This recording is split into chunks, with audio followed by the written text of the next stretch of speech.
Greetings, ladies and gentlemen. Espionic here, and with me is... Aloha! This is Yoshi Power 4.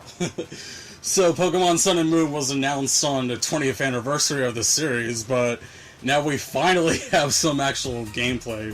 We get a look at the new region called Alola, the box art of the legendaries, and of course the starters. So I think we should start with, well, the starters. There's Rowlet, the grass flying type, Litten, the fire type, and I'm going to guess Popplio is how you pronounce it, the water type. The one thing that we both noticed right off the bat about Rowlet is that it's the first starter to be a dual type in its first stage since Bulbasaur, actually. Which was kind of interesting to me because flying is like it's kind of an interesting mix, grass flying. I mean, grass flying, it's not like it hasn't been done before, but for a starter at the beginning of the game, that's just kind of an interesting choice. Yeah, it was really weird. I'm like, this little owl mixed with a tropical bird. I'm like, he's a grass flying type.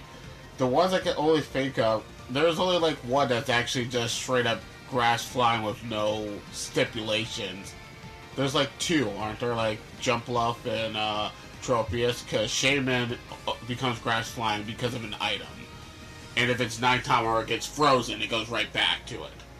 Yeah, I mean, it has been done before, but it's definitely not a common type.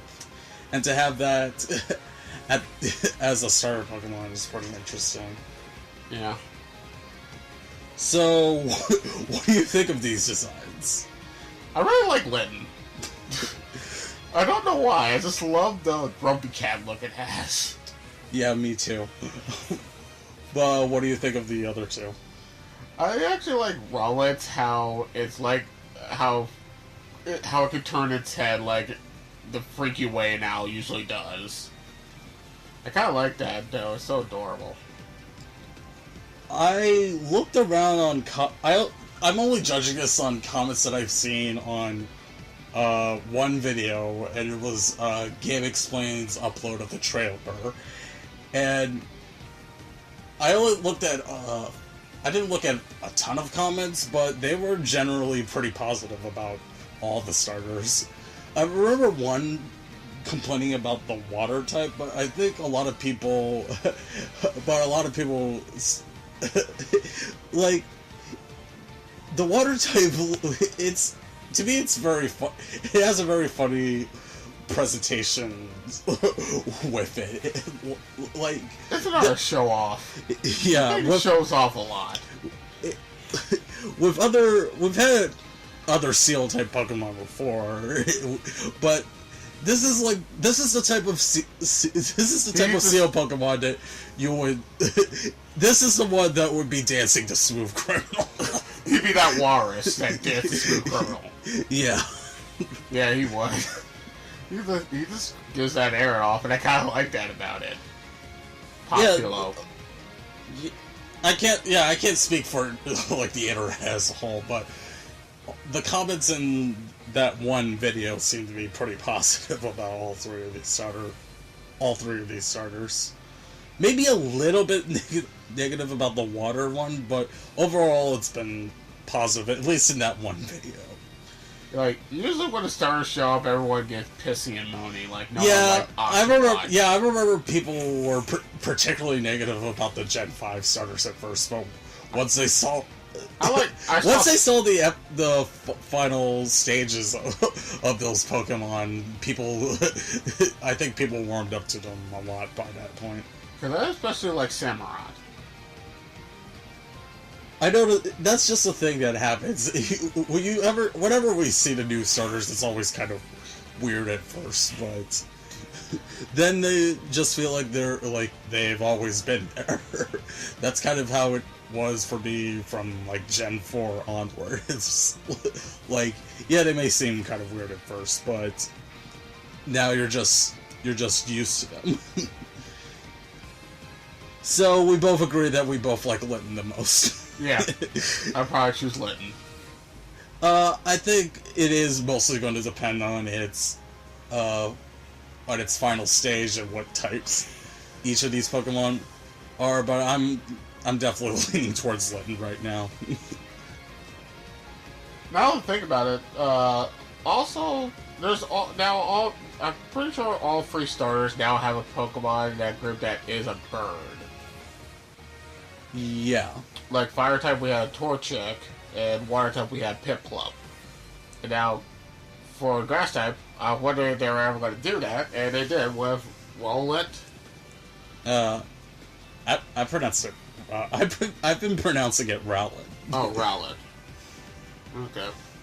So one of the biggest questions I have for you right now is, which one or ones of these which of these Pokemon do you think Ash will get in the anime?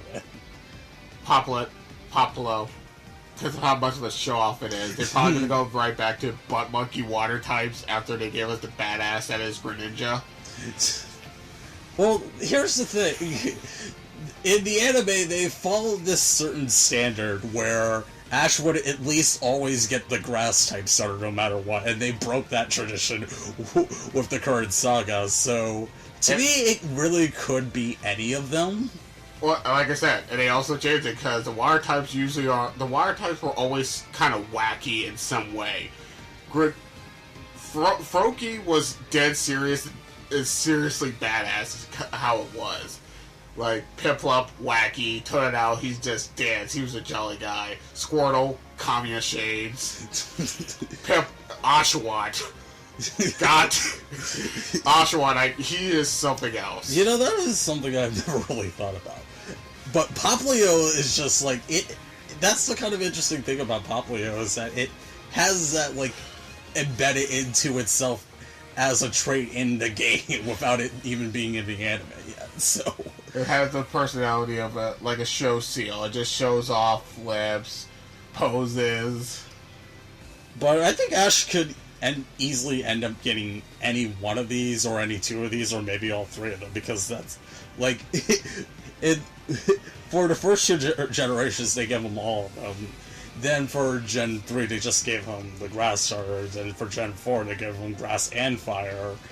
And in Gen 5, they gave him all of them, and in Gen 6, they just gave him the water starter. So the fact that they broke the tradition of giving him the grass starter each and every time, it kind of puts it up into the air as to which one he could get. I personally think they would probably maybe just give him Litten, and that's only because that's the only thing that's one of the only things they haven't done yet. They gave him just the grass starter before. They gave him just the water starter before. They've never given him just the fire starter before. And what better one than Grumpy Cat? So we also got to look at the legendary Pokemon. They don't have official names, but there were like, I remember a little while back, there were like trademarks that I think might have indicate what their names are. I don't remember them off the top of my head, and even if I did, I'm sure I would butcher the pronunciation of those names. But what do we think of their designs? I kind of like the crazy lion thing. Yeah, I actually really like both of them, but I think I prefer the Pokemon Moon Legendary, just because I think its motif of Moon shines a lot. It stands out a lot more as to what it's supposed to be. I think it does that job better than like Cresselia did, for example. I think this supposed to be some kind of bat. Yeah, it definitely looks bat-like. I like how the one sun is a lion, even though I think most big cats are kind of nocturnal when they hunt. Yeah. Now, traditionally, whenever it comes to which version we end up getting, you always get the quote-unquote primary version, I always get the secondary version. And that's probably gonna stay the same. Even though, like, part of me wants to get Sun because, like, Espeon, it's the Sun Pokemon. And, like, it almost feels right to just get that version because of that, for me. But The thing is, we still don't know like what kind of Pokemon we're going to see in either game. So I don't know. I'll probably end up still just getting the Pokemon though. I'll probably play Sun. Because even if there's a Pokemon we wanted, we'd probably just trade to each other. Yeah. So this new region, Alola, looks to be based on Hawaii. I wasn't quite expecting Hawaii. I mean, it made sense because a lot of the things that we've seen of when they show people working on the game and doing concept art and everything indicated it was going to be in some sort of tropical region, but I wasn't expecting specifically Hawaii. It's kind of an interesting, like, it's just like one little sort of spot to base on region on. It actually kind of reminds me of how the Ori region was based off of Arizona. Yeah, like one part of Arizona. I think specifically Fenac. And this is what... Well, isn't Hawaii also a series of small islands? Mm-hmm. Okay. And some people might be inclined to think this is just retreading Hoenn, but I'm like, no, I feel like this is... Hoenn had some sort of tropical feel, but I think the Alola region, screams it more. Yeah. Especially with, like, you see palm trees everywhere. You see certain places just scream out like Hawaii. Like there's a place that looked like there'd be a luau. The place where you get the starters seemed to scream there's going to be a luau there. So, what do you think of choice? What do you think of how it looks? There's been weirder places based off of places. There's weirder places based off of places like. I know, like, Kanto, Johto, and even Sinnoh are, like, definitely based off of places in Japan. Like, Sinnoh is based off of, like, one mountainous region in Japan. Like, Mount Coronet, that big place you kept going to. It's kind of weird. When I think of tropical regions in video games, I don't ever hate them, but I never am, like... super excited about them, but this one kind of has me kind of excited just because I don't know, Hawaii when people think of Hawaii, this is probably for people who've never been to Hawaii or lived in Hawaii, but they see it as like a paradise. They see it as like the dream vacation spot. I wonder what evil organization's gonna make that a tourist trap of hell.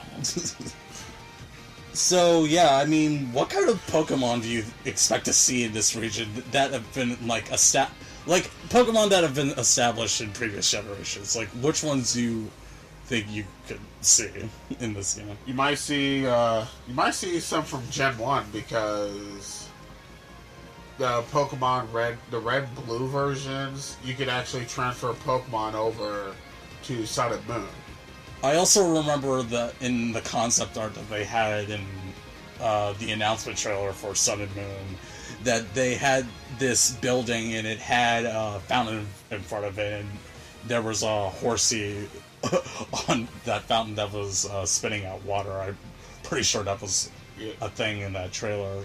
Yeah. So it's safe to say that this is probably a region that isn't going to introduce a ton of new Pokemon. It's going to be a lot like, I think, Gen 6, where it has some new ones and a lot of old ones coming back, which is fine for me. Yeah. The one thing I'm kind of thinking about with this region, though, is that because it's based on Hawaii, and to be fair, I don't really know too much about how Hawaii actually looks, but because it's based on Hawaii, do you think there could be, like, a potential lack in, like, setting variety? Because chances are you aren't going to be seeing, like, some sort of snowy region in this game. The closest thing, we might get something that's the equivalent of the Shoal Cave in Gen 3. Shoal Cave was... That's how they probably might have an ice cavern someplace that is very cold because that's how they circumvent it. Because, well, do you think the potential lack of setting variety could be a problem for it? it probably could, because a lot of people didn't like Gen 3 because of all that water. Well, people love it now. Yeah, I don't know. It's like just that weird thing. Everyone all of a sudden loved the GameCube. Gen 3 is like the GameCube of the Pokemon generations. Everyone hated it when it first appeared, but when it disappeared, all of a sudden it's now everyone's best friend. Yeah.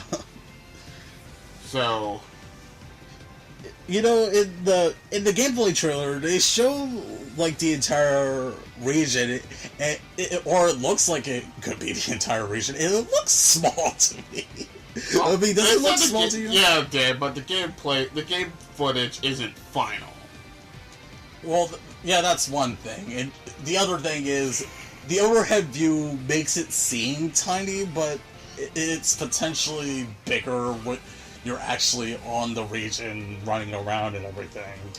But I don't know.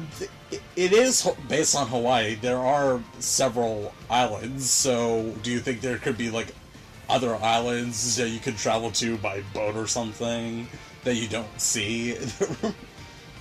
Maybe it will be like Hawaii, where there's multiple islands, or maybe there's islands you see at the post game. And maybe those islands could have maybe like some sort of different sort of setting just to change things up, or they might just stick with the entire Hawaiian motif throughout like every island. That could be a thing. Who knows? Either way, we don't have to worry about that. That's Game Explains problem. They could spend like 60 hours talking about certain things that showed up in. As of this recording, they uploaded their analysis. Guess how long it is? 50 hours. No, seriously. An hour? It's 23 minutes. Okay. Well, the thing I found interesting is that after, like, one game, they already kind of have characters proportioned like regular people, like the Coliseum games did. You know, actually, I didn't notice that. The proportions of the humans are kind of different. They're definitely taller looking. They're closer to normal people, how people yeah, I look. did actually notice that. I mean, graphically, it definitely looks like XY or Auras, but I just now that you mentioned it, I'm thinking about it. Like, yeah, the humans are proportioned more accurately in this game. That's actually kind of weird now that I think about it. Well, certain scenes in Omega Ruby and Alpha Sapphire had it, like where. Oh yeah, and in X and Y, yeah.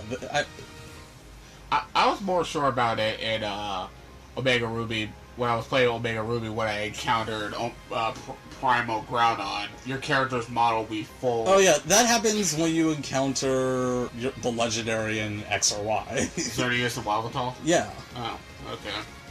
Yeah, that's what made me think about it. But yeah, it looks like they'll have like that sort of proportion to their body like all the time, which is kind of strange because we never really seen that outside of like Coliseum or XD. Yeah, where the only thing is like people's feet are huge. Yeah. In the Japanese trailer, it confirms that you can change your skin color like you could in X and Y.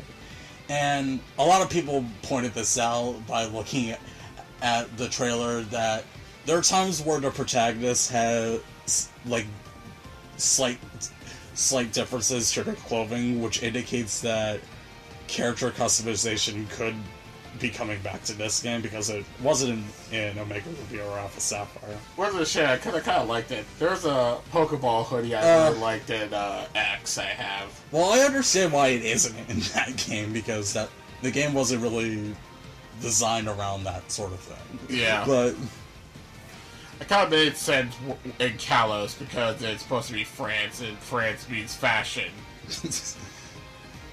So, here's the interesting thing about the release. The Gen 6 games had worldwide releases, but this game doesn't quite have a simultaneous worldwide release. It's coming out November 18th in North America, Japan, Australia, South Korea, Hong Kong, and Taiwan. It's not.